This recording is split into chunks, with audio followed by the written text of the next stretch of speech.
할렐루야. 네, 오늘도 은혜 받고 행복하세요.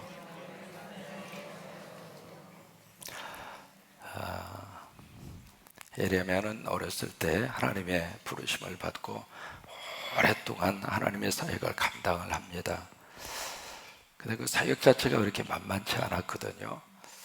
그래서 이제 오늘 성경에 보시면은 예레미야가 자신의 심정을 하나님 앞에서 이렇게 털어놓습니다. 여러분, 사람 앞에서는 어느 때는 내 감정도 숨겨야 될 때가 있고, 특별히 좋은 일이 있을 때는 사람들 앞에 그대로 이야기하면 맞장구는 쳐줄지 몰라도 뒤에 가서는 이상한 말이 막 퍼집니다. 그래서 좋은 일도 말할 때 조심해야 되고, 또 하나 마음에 있는 상처를 말할 때에도 조심해야 되고, 또 하나 가슴속에 묻어놓은 비밀은 진짜 조심해야 됩니다. 믿고 이야기했는데 믿었던 사람이 오히려 더 그 말 때문에 나를 힘들게 하는 경우들이 있을까요, 없을까요? 있어요. 그 사람이 나빠서가 아니라 사람은 내가 하는 그 말의 진심을 잘 이해하고 그것을 알아준다는 것이 힘들어요. 또 하나는 사람은 내가 하는 말을 가슴에 담아놓을 만한 그런 그릇을 가지고 있지 않습니다. 나뿐만이 아니라 모든 사람이 다 똑같습니다. 그래서 누구에겐가 내 진심을 털어놓는다고 하는 것은 참 어렵습니다. 그런데 우리가 하나님 앞에서는 모든 진심을 다 털어놓아도 됩니다.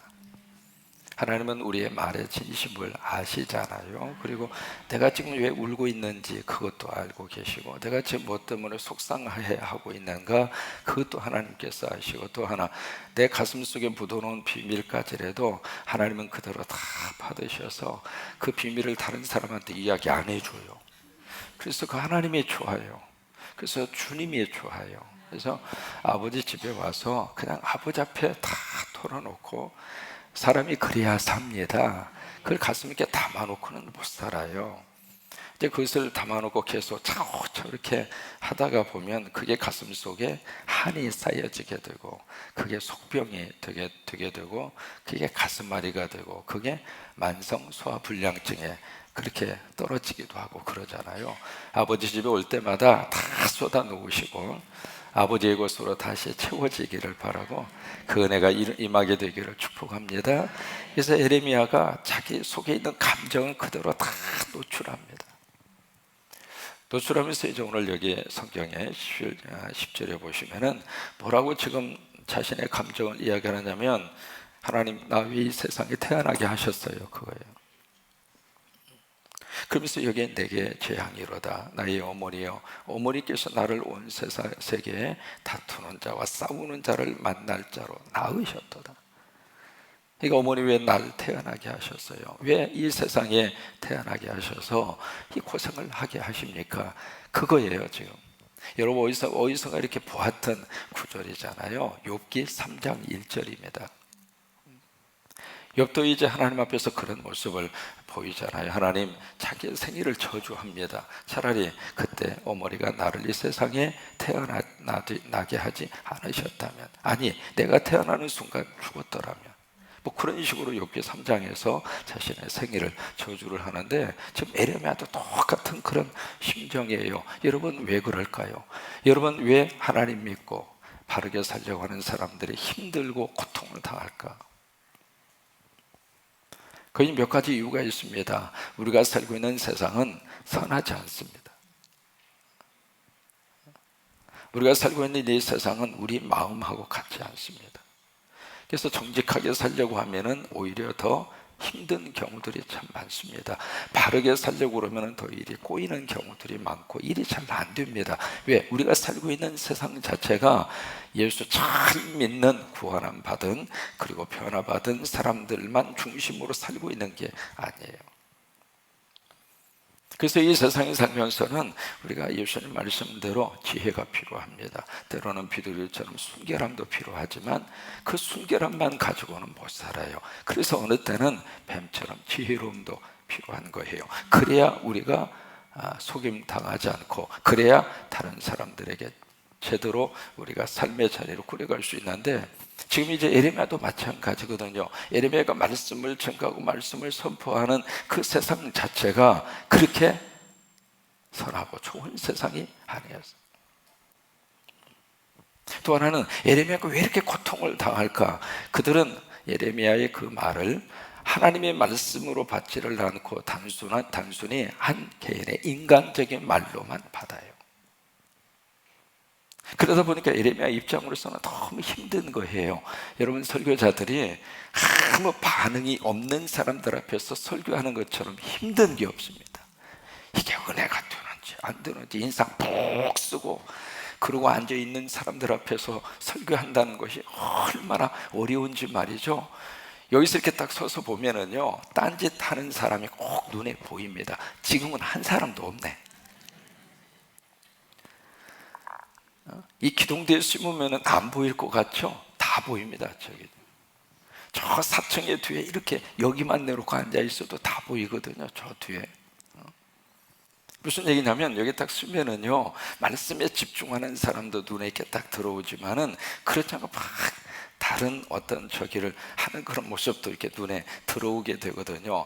그런데 그것조차도 이제 신경이 쓰여지게 되는데 아무 반응이 없는 그런 대상으로 향하여 하나님의 말씀을 전한다고 하는 것이 얼마나 힘들어요. 그래서 설교를 맛있게 먹는 방법 가운데 하나가 말씀의 반응을 보이는 거예요. 때로는 고개도 같이 끄덕거려주고, 아니면 은혜가 되면 하면서 이제 은혜를 같이 이렇게 호흡하는 그런 모습도 같이 보이고, 때로는 여러분, 그래서 흑인들 앞에 설교하면 흰바람 납니다. 흑인들은요 가만히 있지를 못해요. 아예 천성이 그렇습니다. 그 양반들 DNA 자체가요, 음악만 조금 나와도 막 흔들어대면서 설교 들을 때에도 월세 뭐 그렇기도 하고 그럽시다 뭐 그러기도 하고, 어떤 친구는 일어나서 막 지금이라도 당장이라도 그 말씀대로 해야 할 정도로 그런 반응을 보여요. 그런 반응들이 있는 곳에서 설교하는 것하고 뭐 이게 뭐 저기 앉지 뭔지 그런 데서 설교하는 거하고 좀 달라요. 그래서 예레미야가 그런 속에서 이제 하나님의 말씀을 하나님은 전하라고 하고, 하나님의 말씀이니까 그것을 지금 예레미야는 받아서 전하잖아요. 그래서 16절에 보시면 예레미야가 그 고백을 하는 거예요. 16절 같이 한번 읽어요. 만군의 하나님 여호와시여, 일컬음을 받는 자라, 내가 주의 말씀을 얻어먹었사오니 주의 말씀은 내게 기쁨과 내 마음의 즐거움이오나. 이게 예레미야의 사명이었거든요. 여기 예레미야 그렇게 고백합니다. 나는 주님의 이름으로 일컬음을 받는 자라. 뭐예요? 나는 하나님의 자녀입니다. 나는 하나님의 일꾼입니다. 나는 하나님의 사역자입니다. 나는 하나님의 부름받은 하나님의 사람입니다. 우리 장로님들이 바로 그런 분들. 내가 세상에 살고 있지만은 나는 국가에 부름받은, 어느 한 단체로부터 부름받은 그 차원에서 끝나는 것이 아니라 하나님으로부터 부름받은. 그러면서 하는 말이 내가 주의 말씀을 얻어먹었사오니, 참 표현 자체가 그렇게 되어져 있습니다만은 원래 그 의미상은 내가 주님의 말씀을 먹었습니다. I ate them. 내가 주님의, 하나님이 주시는 그 말씀을 내가 먹었습니다. 이게 말씀을 먹는 사람의 축복이거든요. 말씀이 생각으로 먹고, 그 다음에 가슴으로 먹고, 말씀을 영적인 저기로 먹고, 말씀을 입으로 먹고, 이게요 먹을 때 축복이거든요. 먹어야 그 말씀이 나와 하나가 되는 거예요. 그러니까 말씀을 성도들이 먹으면은 강대상에서 설교를 할 때 뭘 느끼느냐면 이 말씀이 성도들에게 가는 것을 느껴져요. 근데 말씀을 안 먹잖아요. 그러면 그 말씀이 벽을 치고 돌아와요. 그러면 뒤에서 시냇물이 졸졸졸 흘러요. 그러니까 예레미야는 하나님이 주시는 그 말씀을 먹었어요. 그러고 나서 그 말씀이 예레미야에게 기쁨이 되었고, 그 말씀이 예레미야의 마음에 즐거움이 되었고, 여러분, 하나님의 말씀이 기쁨이 되셨으면 좋겠어요. 하나님의 말씀이 오늘 하루의 삶의 즐거움이 되셨으면 좋겠어요. 그게 예레미야의 사명자로서의 말씀에 대한 은혜였었는데, 예레미야는 그렇게 말씀을 먹고 말씀을 증거하는데 그 말씀을 받는 이스라엘 백성들은 정반대예요. 그러니까 너무 힘들었던 거예요. 너무 고통스러웠던 거죠. 그때 그 감정을 하나님 앞에서 다 털어놔요. 하나님, 나 힘들어요. 여러분, 그 기도가 필요합니다. 하나님, 나 너 지금 너무 힘들어요.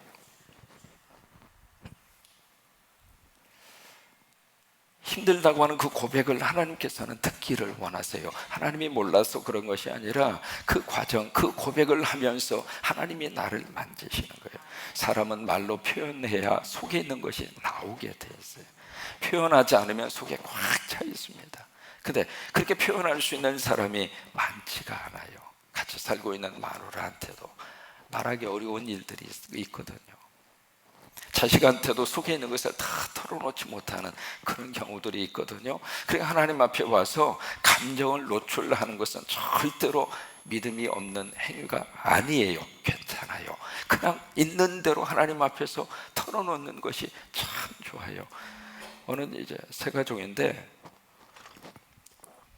신방을 갔어요. 가서 이제 신방을 마치고 이렇게 차를 가지고 와서 이렇게 하다가 기도 한번 하세요. 그랬더니 그분이 잠깐 이렇게 멈칫하더니 뭐라고 기도하느냐면, 하나님, 지금 밖에 비가 보슬보슬 내리고 있어요. 그렇게 기도를 시작하는 거예요. 근데 그분이 그렇게 기도를 시작하면서 한 3, 4번 정도 기도를 하셨는데, 마음속에 그때 그 기도를 함께 들으면서 무슨 생각이 들었느냐면, 아, 이 양반은 하나님하고 대화를 하고 있구나. 뭐냐면 우리가 때로는 그 기도가 필요하거든요. 막 때를 팍 쓰는 그 기도도 필요하고, 때로는 막 속에 있는 것을 막 폭포수처럼 막 쏟아내는 그런 기도도 필요하고, 때로는 하나님하고 소곤소곤 대화하는 기도가 필요하고 그러거든요. 지금 여기 예레미야는 자신의 속에 있는 북을 끓어오르는 그 감정을 그냥 퍼붓고 있는 거예요. 그러니까 하나님이 응답하세요. 11절에 뭐라고 응답하시는가? 여기 세 가지요. 크게 말하면 두 가지로 응답을 하세요. 11절에 내가 진실로 너를 강하게 할 것이다. 우리 생각에는 그 고통을 피해 주도록, 그 고통을 없애 주도록 제거시켜 달라고 하는 것이 예레미야의 솔직한 심정이었을지 모르지만, 하나님은 그렇게 응답하지 않고 내가 너를 강하게 하겠다, 내가 너를 강하게 하겠다. 여러분, 하나님은 우리의 문제를 치워주신 것이 아니라 문제를 능히 감당할 수 있는 능력을 주시는 거예요. 지금 내 앞에 어떤 문제가 있다 하더라도 하나님이 우리 강하게 하셔서, 왜? 하나님은 문제보다도 크신 분이에요. 내가 지금 가지고 있는 기도 제목보다도 하나님은 더 능력이 크신 분이에요. 그래서 그 하나님이 우리로 하여금 너를 약골로 만들지 않고 내가 너를 강골로 만들어 주겠다. 네가 담당해라, 네가 이겨내라, 네가 승리해라. 그러면서 내가 너를 강하게 하겠다. 그리고 두 번째로, 두 번째 너무 귀한 약속에 너에게 복을 받게 할 것이다. 내가 너 복 줄게, 그 이야기예요.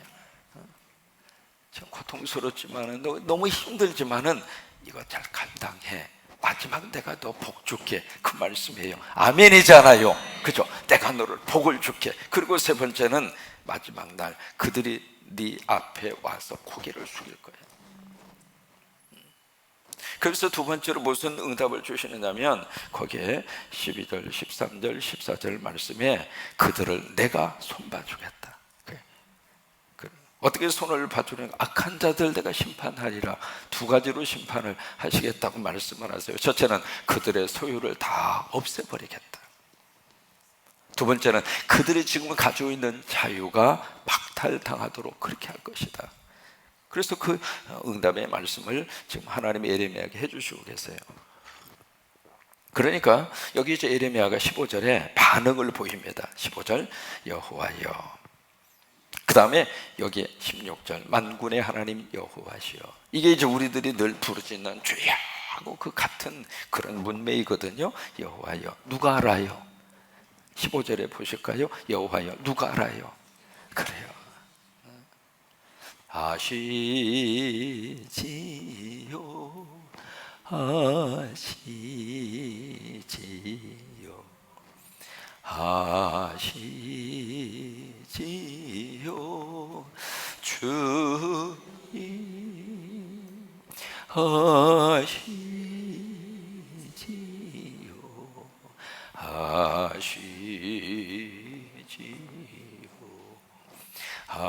하시지요 주님. 이제 월요일, 화요일 우리 장자도에 가서 국내 선교위원회 1박 2일 집회를 하면서 참 담임 목사로서 너무 행복했어요. 거기 와서 이렇게 같이 사역에 협조하시는 분들 얼굴의 표정이 찡그리는 분을 한 분도 내가 못 봤어. 거의 한 어림잡아서 한 50여 명 정도 장자도, 거기에 있는 교인들보다 우리 교인들이 더 북적댔어. 거기 막 이렇게 달라붙어서 해주는 사역하고 그 대 앞에 거기서 이제 벽화를 그리고 미용을 해주고 같이 거기 와서 재능을 가지고 그들을 함께 복음으로 섬겨주고, 이게 보니까 우리 한은자 권사님 오셨습니다마는 그동안에 많은 국악 찬양을 하나님 앞에 드리는데, 아무튼 제가 국악 찬양 드린 가운데 우리 한은자 권사님이 그 장자도 교회에 와서 가장 깊은 영성으로 하나님 앞에 올리는 찬양을 그때 바치는 걸 가슴으로 느낄 수가 있었거든요. 뭐냐면 그 하나님의 심정을 아는 거예요. 여기에 예레미야는 하나님 앞에서 그래요. 주님이 아세요. 주님이 아세요. 여러분, 우리가 가장 큰 위로는 바로 이거예요. 주님이 아십니다. 그러면서 원하건대 그렇게 이제 하나님 앞에서 고백을 하고 있습니다. 결론적으로 여기 이제 이 말씀을 통해서 우리에게 가슴에 확 와닿는 게 있어요. 바로 뭐냐면 영어 속담에 그런 속담이 있습니다. 마지막 웃는 자가, 최후로 웃는 자가 진정으로 웃는 자이다. 영어로 그렇게 되어 있습니다. He, 어떤 사람인데 who, 어떤 사람이냐면 he who left last, 마지막에 웃는 그 사람이 left best, 가장 잘 웃는 사람이다. 그러니까 지금 내가 힘들어도요, 마지막에 하나님께서 웃음을 주세요. 전반전 게임이 시작했는데 2골 먹었어. 그럼 끝난 게 아닙니다. 휴식 후에 후반전이 있습니다. 후반전에 3골 넣으면 이기는 겁니다. 여러분, 군산하면 군산상고 그 트레이드 마크가 뭐예요? 어떻게 알았지? 1972년 7월 19일인가요? 29일이에요? 19일이에요? 여러분 기억하시잖아요. 황금사자기 군산상고하고 부산상고하고 기억나시죠? 그때 군산상고가 창단된 지 4년밖에 안 됐어요. 그리고 부산상고는 야구의 명문 고등학교고요. 그래서 마지막 결승전을 붙었는데 세상에 9회 말까지 그때 스코어가 1대4, 도저히 이길 수 없는 그런 상황이었잖아요. 근데 세상에 9회 말에 안타가 3개가 터지고 더 이상 이야기 안 할래요. 그래서 어떻게 됐습니까? 5대4로 역전됐잖아요. 그때부터 군산상고가 역전의 명수 해가지고 그게 1972년도에 그게 있었는데 5년 후에 1977년도에 영화를 만듭니다. 여러분 아세요? 그때 그 스토리를 가지고 만든 영화 제목이 뭐냐면 자, 지금부터야. 그게 영화 제목이에요. 1977년도에. 그래요. 하나님께서 우리 인생을 어느 때는 역전으로 만들어주세요. 마지막 웃을 수 있는 하나님의 사람으로. 그래서 최후로 마지막 웃는 사람이 진정한 인생의 행복한 사람이에요. 지금 때로는 울 수도 있고 때로는 힘들 수도 있고, 그래서 어느 정도 이렇게 부담이 있는 것도 참 축복이에요. 그래요. 그것을 우리가 끌어안고 하나님이 강하게 만들어 주실 것이고 하나님이 복을 내려 주시게 될 것이고, 그리고 마지막 웃는 자로 하나님이 그렇게 축복하게 될 줄로 믿습니다. 같이 우리 찬양하십니다.